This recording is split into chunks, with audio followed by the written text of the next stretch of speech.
कहते हैं कि सच बोलो तो प्राण गंवाने पड़ते हैं। मैं भी सच्चाई गागा कर शीश कटाने आया हूं, घायल भारत माता की तस्वीर दिखाने लाया हूं। सभापति महोदय, कौन से भारत को विकसित बनाने की बात कर रहे हैं आप?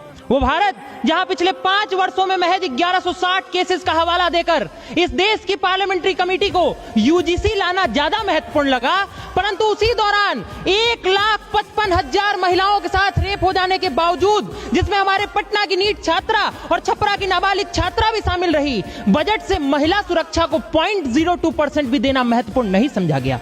या उस भारत की जहां गरीब इतना गरीब और अमीर इतना अमीर होता चला गया क्योंकि डायरेक्ट टैक्सेस का महज 3.1% कॉर्पोरेट और 3.5% मिडिल क्लास को भरना पड़ रहा है। या उस भारत की जिससे एजुकेशन पॉलिसी 2020 ने बजट का 6% मांगा, 6 साल बाद भी हम 2.6% नहीं दे पाए। या उस भारत की जिससे WHO ने कहा बजट का 1% मेंटल हेल्थ ट्रीटमेंट को दे दीजिए, नहीं तो $1 ट्रिलियन के नुकसान की आशंका है। 13,892 स्टूडेंट्स के पिछले साल आत्महत्या कर लेने के बावजूद 0.0009% देना महत्वपूर्ण नहीं समझा गया।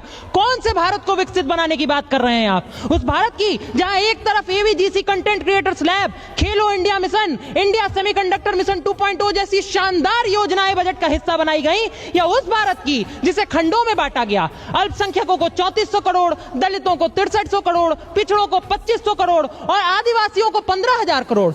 या उस भारत की जहां पिछले साल के बजट से जल जीवन मिशन को मिले 67,000 करोड़, खर्च हुए महज 17,000 करोड़। अनुसूचित जाति अभ्युदय योजना को मिले 2140 करोड़, खर्च हुए महज 740 करोड़। और 20% सांसदों ने तो अपना भारत इतना विकसित कर लिया कि अपनी सांसद निधि का 1 रुपया भी खर्च नहीं कर पाए। इतना भी विकसित भारत नहीं बनाना था महोदय।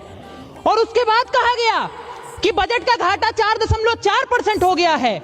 सभापति महोदय, मेरी तो यह समझ में नहीं आता कि हमने खर्च के लिए दिए 100 रुपए, खर्च हुए 40 रुपए, 60 का तो फायदा होना चाहिए था, 64 का नुकसान कैसे हो गया? यह इस सदन के सामने सबसे बड़ा प्रश्न है। सार यही है कि we are too far from where we started but not still even close to where we want to be, and hence a truly Viksit Bharat will not be built upon slogans, Mr. Chairman, not upon budgetary speeches or rhetoric symbolism, but on delivery that reaches the last citizen of India. Because turning promises into reality is not a favor, Mr. Chairman. It is not even a choice. It is our kartavya, your kartavya, and the kartavya of the duly elected governments in India for Viksit Bharat at 2047. Thank you, Mr. Chairman and Madam Chair. Jai Hind.